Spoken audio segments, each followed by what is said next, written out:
लग्नानंतर होईलच प्रेम या मालिकेच्या आजच्या भागात इथे आपण पाहत असतो की आता इथे काव्याला शुद्ध आलेली असते. तेव्हा मात्र लगेच पार्थ डॉक्टरांना आवाज देतो. तेव्हा इथे काव्या म्हणत असते की काय करायचे, काय हवं आहे तुम्हाला. तेव्हा पार्थ म्हणतो तुम्हाला उठवायचं आहे ना. तेव्हा काव्या म्हणते तुम्ही आहात ना. असं म्हटल्यावर आता पार्थने लगेच तिच्या हाताला धरून पार्थच्या साह्याने आता खरं तर काव्या इथे उठून बसलेली असते. ते काव्या उठून बसल्यामुळे खरं पार्थने आता तिचा हातात धरलेला असतो. हाताला धरूनच खरं तो रडत असतो, हाताला किस करत असतो. तेव्हा काव्या पार्थचे डोळे पुसत असते, म्हणत असते काय झालं देशमुख तुम्हाला. आता मी ओके आहे, मला काही झाले नाही, मी ठीक आहे. आता इथे पार्थ म्हणत असतो की मी थांबा काव्या, मी डॉक्टरांना आवाज देतो. तेव्हा काव्या म्हणते अजिबात नाही, मला तुमच्यासोबत वेळ घालवायचा आहे. इथे जर डॉक्टर आले त्यांच्यासोबत घरचे देखील येतील आणि ते माझी काळजी करतील. मात्र मला आता अशी इच्छा आहे की तुम्ही माझी काळजी करावे, तुम्ही माझे लाड करावेत. तरी देखील आता इथे पार्थ म्हणतो नाही थांबा जरा, मी डॉक्टरांना आवाज देतो. तेव्हा काव्या म्हणते अजिबात नाही, तुम्ही मला स्वीकारलंय, माझा भूतकाळसहित मला तुम्ही स्वीकारलं आहे. यामुळे माझा हा क्षण आहे जो आपला दोघांचा पेशल आहे आणि आपला दोघांचा असल्यामुळे तो मला तुमच्यासोबत घालवायचा आहे. मला इथे खरं तर कुणीच नको आहे असं ती इथे पार्थला सांगत असते. पार्थ मात्र इकडे रडत असतो. त्याच्या डोळ्यातलं पाणी काही ते कमी होत नसतं, कारण त्याला माहीत असतं की काव्याची इथे एक्झाम बुडली आहे. मात्र हे काव्याला खरं तर काहीच माहीत नसतं. आता इथे काव्या म्हणत असते देशमुख तुम्ही एक गोष्ट फार छान केली, मला आदल्या दिवशी एक्झामला घेऊन गेलात. बघा हे जर उद्या झालं असतं तर मी एक्झाम कशी दिली. आता इथे पार्थ म्हणतो की तुम्ही ठीक आहात ना काव्या, हे जाऊ द्या सर्व काही, पण तुम्ही बरे आहात ना हे मला सांगा.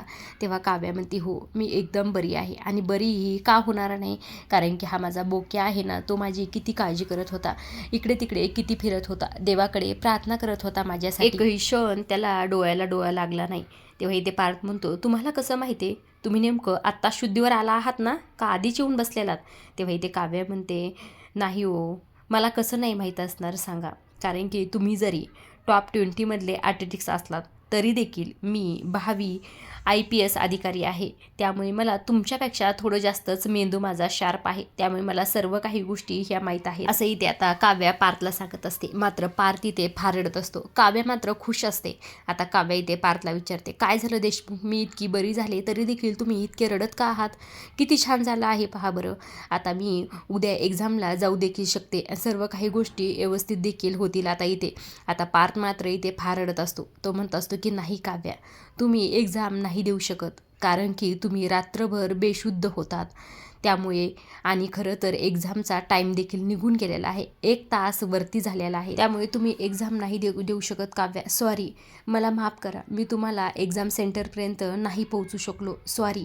असं म्हणत तो रडत असतो आणि तिच्या मांडीवर डोकं ठेवून लहान बाळासारखं खरं तर तो इथे अक्षरशः हुंदके देऊ देऊ इथे रडत असतो. आता काव्याला देखील इथे फार वाईट वाटलेलं असतं, तिला देखील इथे रडू कोसत असतं. तिच्यासाठी हा खूप मोठा धक्का असतो. मात्र ती आता इथे पार्थला समजवण्याचा प्रयत्न करत असते. पार्थ मात्र इथे रडतच असतो. तो म्हणत असतो सॉरी काव्या, माझ्यामुळेच हे सर्व काही झालं आहे. काव्या इथे त्याला समजवण्याचा प्रयत्न करत असते. काव्याला देखील तेवढाच इथे धक्का बसलेला असतो. मात्र ती इथे स्वतःला सावरत असते. आता इकडे दुसऱ्या बाजूला खरं तर माननीने घरी औक्षणाचं ताट तयार करून ठेवलेलं असतं आणि आशाला दरवाजात उभा केलेलं असतं की ते आलेच की मला पडदिशी सांग, असं इथे सर्वांना ती आता तयारी इथे सुरू असते तिची. आता इतक्यातच इथे आशा म्हणते सर्वजण आले आहेत. तेव्हा इथे माननी सर्वांनाच आवाज देते. धनंजय, शारदा, विक्रम सगळ्यांनाच इथे आवाज देत असते. आता इथे सर्वजण इथे आलेले असतात. इथे आता पुढे नंदिनीने काव्याचा हात धरलेला असतो आणि मागे पार्थ आणि जीवा उभे असतात. आता इथे काव्या खरं तर शारदाला पाहून म्हणते आई तू इथे. तेव्हा इथे शारदा म्हणते काय करू, इथे नाही येऊ तर काय करू, तुझी ही अवस्था अशी झाल्यानंतर मी इथे येणारच ना गं, माझा जीव कसा लागेल तिकडं. असं म्हणून खरं तर शारदाने आता इथे काव्याची दृष्ट काढलेली असते आणि तिला घट्ट अशी मिठी मारलेली असते. काव्या देखील इथे फार रडत असते. आता माननीने खरं तर काव्याचं ऑक्शन केलेलं असतं. इथे तिच्यासोबतच खरं नंदिनीचं देखील इथे तिने ऑक्शन केलेलं असतं. तिच्याकडे पाहून रडत असते, तिच्या गालावर हात लावित असते. कशीच गं काव्या, तू बरीच ना गं, असं म्हणत असते. आता काव्या खरं इथे थोडी नाराज असते, कारण की तिचे पेपर इथे झालेला नसतो. तेव्हा इथे माननी म्हणत असते की मला माहीत आहे काव्या, तू का नाराज आहेस? पण नको विचार करू. अगं, तू एवढ्या मोठ्या संकटातून वाचलीस, सर्व काही चांगलं झालं आहे, तुला डिस्चार्ज मिळाला आहे आणि तू घरी देखील आली आहेस, हीच खूप मोठी गोष्ट आहे. बघ ना योगायोग, आज आशाने घराची दृष्ट काढली होती आणि तू घरी आलीस. आता इथे सर्वजण खरं थोडेसे दुःखी असतात, त्यामुळे आता इथे विक्रम हलकं फुलकं वातावरण करण्यासाठी म्हणतात की लेकी सुना येते घरी तोची दिवाळी दसरा, असं म्हटल्यावर खरं तर सगळ्यांनाच इथं हसू येत असतं, सगळ्यांच्या चेहऱ्यावर इथे हसू आलेलं असतं. आता मानानी म्हणते की या चला घरात या, असं म्हणून खरं तर नंदिनीने काव्याचा हात धरून इथे सर्वच जण इथे घरात आलेले असतात. आता घरात आल्याबरोबर खरं तर इथे काव्याचा तोल गेलेला असतो. आता किती नाही म्हटलं तरी ती आता तिला अशक्तपणा तर असतोच. आता तिचा तोल गेल्याबरोबर खरं इथे पार्थने तिला पकडलेलं असतं. तेव्हा इथे माननीला खूप काळजी वाटलेली असते. माननी म्हणत असते, काय गं काव्या, तू बरी आहेस ना? तू रूमपर्यंत आता कशी जाणार गं? तेव्हा इथे पार्थ म्हणतो, त्याची वेळच येणार नाही.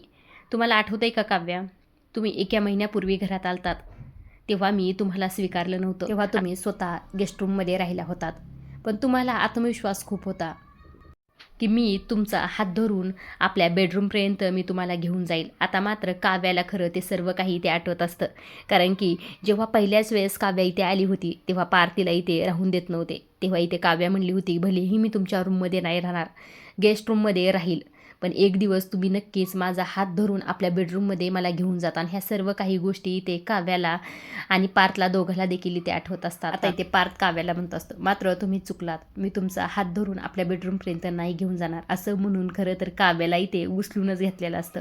हे सर्व पाहून खरं घरचे फार खुश झालेले असतात.